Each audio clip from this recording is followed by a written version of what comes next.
Welcome to bird media. నేను మీ పవన్ కృష్ణమూర్తి. ఇటకేలకి city civil court BR Naidu గారికి గ్యాగ్ ఆర్డర్ ఇచ్చింది. తనపై జరుగుతున్నటువంటి తప్పుడు ప్రచారానికి చర్యలు తీసుకోవాలి, తప్పుడు ప్రచారం చేయడానికి కుదరదు అని చెప్పని, ప్రతిష్టకు భంగం కలిగించేలా ఉన్నటువంటి ఎలాంటి అభ్యంతరకర వీడియోలు కానీ, వార్తలు కానీ, లేదంటే కథనాలు కానీ ప్రసారం చేయకూడదు అంటూ print and electronic digital media సంస్థలన్నింటినీ కూడా న్యాయస్థానం ఆదేశించింది.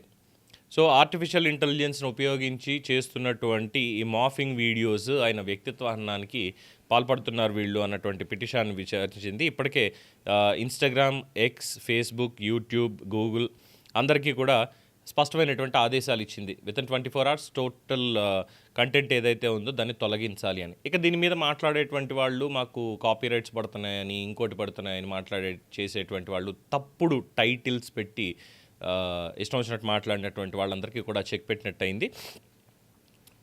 కొందరు సోషల్ మీడియా కార్యకర్తలు టీటీడీ చైర్మన్గా ఉన్నటువంటి నన్ను ఇబ్బంది పెట్టడం కోసమే ఇదంతా చేశారు. ఆస్ట్రేలియా, కెనడా లాంటి దేశాల నుంచి ఈ మార్ఫ్డ్ వీడియోస్ వీటన్నిటినీ కూడా డీప్ ఫేక్ వీడియోస్ని ఇలా చేస్తూ వచ్చారు అని చెప్పని ఒక మాట అన్నారు. సరే, దాని మీద డిఫరెంట్ చర్చ అనేది జరుగుతోంది. Will get in to the details later. And ఈ ప్రచారంలో వాడిన దృశ్యాలు కొన్ని దశాబ్ద క్రితం ఫ్యామిలీ ఫంక్షన్లను వాటిల్లో సంబంధించినటువంటివి ఏఐ టూల్స్ ద్వారా అసభ్యంగా మార్చారు అని చెప్పి ప్రాథమిక విచారణలో వెల్లడైంది అని కూడా దాంట్లో తెలియజేశారు. సో న్యాయస్థానం ఇచ్చినటువంటి ఆదేశాల ప్రకారం 24 గంటల్లో మొత్తం ఓవరాల్ కంటెంట్ అంతా కూడా తొలగించాలి, లేని పక్షంలో క్రిమినల్ ప్రొసీజర్ ఫాలో అవ్వాల్సిందే అని కూడా స్పష్టమైనటువంటి ఆదేశాలు ఇచ్చింది.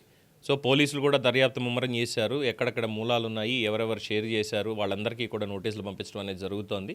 So definitely YSRCP social media కార్యకర్తలు మాత్రమే కాదు, వైఎస్ఆర్సీపీ నేతలు సైతం party social media handles maintain చేసేటువంటి వాళ్ళందరికీ కూడా నోటీసెస్ సర్వ్ చేసి వాళ్ళ దగ్గర నుంచి ఇన్ఫర్మేషన్, ఎవరి దగ్గర నుంచి మీకు ఈ వీడియోస్ వచ్చాయనేటువంటి వివరాలు పోలీసులు ప్రస్తుతం కనుక్కునేటువంటి పనిలో ఉన్నారు అనేది మాత్రం తెలుస్తున్నటువంటి అంశం. సో మొత్తానికి గ్యాగ్ ఆర్డర్ ఇచ్చింది. అంటే దీని మీద ప్రచారం చేయడానికి వీల్లేదు. గతంలో ఆయన వ్యక్తిగత జీవితానికి సంబంధించి ఏవైతే ఫోటోలు 20 ఏళ్ల క్రితం నుంచి ఉన్నటువంటి ఫోటోలు ఇవన్నీ పెట్టారో అవి ఒక పాయింట్.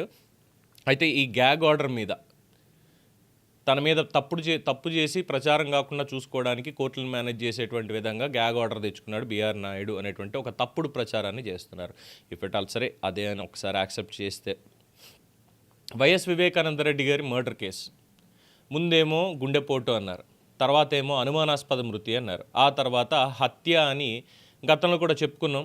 సీన్ ఆఫ్ క్రైమ్ అసలు ఎలా జరిగింది అనేటువంటి దాని మీద ఫోరెన్సిక్ డీటెయిల్స్ అక్కడ ఉన్నటువంటి ఎస్పీ కానీ, డిఎస్పీ కానీ మిగతా వాళ్ళు ఎవ్వరు ఇవ్వలేదు. పైపెచ్చు సిఐ శంకరయ్య ఓవరాల్గా అక్కడ ఉండి క్రైమ్ సీన్లోనే ఆధారాలు చెరపడానికి ఆయన సహకరించారు అనేటువంటి ఆరోపణలు కూడా ఆయనకున్నాయి.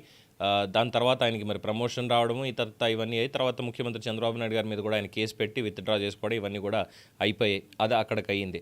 అప్పుడే సాక్షి పేపర్లోను, సాక్షి న్యూస్ ఛానల్లో కూడా గుండెపోటు అనేటువంటి తప్పుడు వార్తలు ఇచ్చారు. దీని మీద ముఖ్యమంత్రిగా ఉన్నటువంటి 2019 మార్చి 15 నాటికి ముఖ్యమంత్రిగా ఉన్నటువంటి చంద్రబాబు నాయుడు గారు, ఆపద్ధర్మ ముఖ్యమంత్రి ఇంకా మాట్లాడాలంటే, ఎందుకంటే ఎన్నికల కమిషన్ అనేది అప్పుడు పవర్లో ఉంది. బేసిక్గా ఎన్నికల కోడ్ వచ్చేసింది మనందరికీ కూడా. అండ్ ఆ సందర్భంలో జరిగినటువంటి దీంట్లో వివేకానందరెడ్డి గారి హత్యకి సంబంధించి ఎవరు మాట్లాడడానికి వీల్లేదు అని జగన్మోహన్ రెడ్డి గారు గ్యాగ్ ఆర్డర్ తెచ్చుకున్నారు. అంటే ఎవరు కూడా వైఎస్ వివేకాకి సంబంధించి ప్రింట్, డిజిటల్, ఎలక్ట్రానిక్ మీడియా ఎవ్వరూ కూడా దానికి సంబంధించి మాట్లాడడానికి వీల్లేదు, ఎందుకంటే తప్పుడు ప్రచారాలు చేసి మమ్మల్ని రాజకీయంగా ఇబ్బంది పెట్టాలనుకుంటున్నారు అనేటువంటి ఉద్దేశంతో గ్యాగ్ ఆర్డర్ తెచ్చుకున్నారు. సో వారి మీద తప్పుడు ప్రచారాలు, వారి వ్యక్తిగత ప్రతిష్ట, వారి రాజకీయ పార్టీ భవితవ్యం వీటికి సంబంధించి వాళ్ళకంత కన్సర్న్ ఉన్నప్పుడు, యాజ్ అ న్యూస్ ఛానల్ చైర్మన్గా ఉన్నటువంటి వ్యక్తి, టీటీడీ బోర్డ్ చైర్మన్గా ఉన్నటువంటి వ్యక్తి తన ప్రతిష్టకి భంగం వాటిల్లుతుంది అన్న దగ్గర గ్యాగ్ ఆర్డర్ తెచ్చుకోవడంలో తప్పేమీ లేదు. సో అది క్లియర్ కట్ పాయింట్ ఒకటి. రెండోది, ఒక లెటర్ ఏదో రిలీజ్ చేశారు, ఇంకేముంది ఇగో ఈ సంవత్సరంలో ఇక్కడికి ఇలా రాశారు అని చెప్పని, కనీసం ఫ్యాక్ట్ చెక్ అనేది చేసుకున్నారా లేదా, దానికి ఆ లెటర్ మీద ఉన్నటువంటి స్టాంపులు ఎవరివి ఏంటి అనేటువంటి వివరాలు కాస్త చెక్ చేసుకున్నారా అంటే దాని మీద లేదు. ఎందుకంటే ఎవరైనైతే అందులో మెన్షన్ చేశారో, ఆ పేరు మెన్షన్ చేశారో ఆ మహిళ రాజేందర్ నగర్ కోర్టులో పిటిషన్ వేశారు. నా మీద ఇలాగ వ్యక్తిత్వ హననం జరుగుతోంది, నా సమాచారాన్ని యూజ్ చేసుకుని ఇగో ఈ విధంగా చేస్తున్నారు అని చెప్పి వాళ్ళ మీద చర్యలు తీసుకోండి అని చెప్పి రాజేందర్ నగర్ కోర్టులో ఆవిడ కూడా పిటిషన్ వేస్తే కోర్టు వారు అక్కడి నుంచి కూడా నోటీసులు ఇచ్చారు, సవివరమైనటువంటి తీర్పు ఇచ్చారు. ఇమ్మీడియట్గా ప్రింట్ అండ్ ఎలక్ట్రానిక్ డిజిటల్ మీడియాస్లో ఎవరైతే ఈ పేర్లతో చేస్తున్నారో వీళ్ళందరి మీద కూడా చర్యలు తీసుకోండి అని చెప్పి అక్కడ పిటిషన్ ఇచ్చారు. దాని మీద తీర్పు ఇచ్చారు. అదొకటి అయ్యింది. అండ్ ఆఫ్టర్ దట్ ఇంకొక మహిళ బయటకు వచ్చి మాట్లాడుతున్నారు. నాయుడు గారి ప్రొఫైల్ అంత హై ప్రొఫైల్ ఉన్నటువంటి వ్యక్తి అలా చేస్తారని ఎవరు అనుకోరు, ఇవన్నీ కూడా తప్పుడు ప్రచారాలు అంటూ ఇంకొక మహిళ చెప్తున్నారు. ఆ వీడియోలో ఉన్నటువంటి మహిళని నేనే అనేటువంటి విధంగా కొంత వార్తలు అయితే బయట చక్కర్లు కొడుతున్నాయి. ఇక రేణుకా జెట్టి గారిని లాయర్, ఆవిడ ఫోటోల్ని వాటిని కూడా పెట్టి తప్పుడు ప్రచారం చేస్తున్నటువంటి వైఎస్ఆర్సీపీ వాళ్ళకి ఆవిడ వీడియో రూపంలో ఆవిడ కూడా సమాధానం చాలా గట్టిగానే చెప్పడం జరిగింది.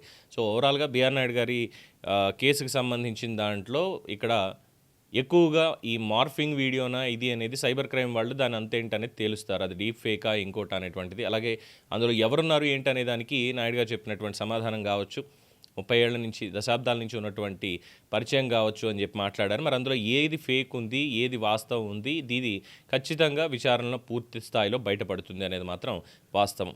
ఇక దీని మీద వైఎస్ఆర్సీపీ నేతలు మాట్లాడేటువంటి మాటలు ఇవి కాస్త ఓవర్గా ఉన్నాయి అనేటువంటి విషయం పబ్లిక్ ఇప్పటికే గ్రహిస్తూనే ఉన్నారు. ఏదేమైనప్పటికీ ఇక్కడ నైతికత అనేటువంటి అంశాన్ని తీసుకొచ్చి చిలవల పలవలుగా మాట్లాడుతూ చేస్తూ ఇంకా చాలా రకాలుగా కొన్ని ప్రచారాలు అయితే చేస్తూ వెళ్తున్నారు. విచ్ ఇస్ డైవర్షన్ పాలిటిక్స్లో భాగంగా జరుగుతోంది అనేది చాలామంది చెప్తున్నటువంటి విషయం. సో ఈ తప్పుడు ప్రచారాలకు చెక్ పెట్టేటువంటి విధంగా కోర్టు గ్యాగ్ ఆర్డర్ ఇచ్చింది. చూద్దాం, విచారణ అనేది జరుగుతుంది. ఖచ్చితంగా ఇందులో ఎవరు తప్పు చేసినా స్వామివారి దగ్గర ఖచ్చితంగా శిక్ష అనుభవించి తీరాల్సిందే. అది ఎవరైనప్పటికీ కూడా తప్పుడు ఆరోపణలు చేసినటువంటి వాళ్ళ లేదా తప్పు చేసినటువంటి వాళ్ళ అనేది నిజం నిలకడ మీద ఖచ్చితంగా తెలిసి తీరుతుంది అనేది స్వామివారి భక్తుడిగా కూడా చెప్పేటువంటి అంశం. చూద్దాం ఇంకేం జరుగుతుంది, ఏ మాటలు దీంట్లో బయటకు వస్తాయనేటువంటిది. ఇది దీనికి ఉన్నటువంటి update. For more updates keep watching the bird media.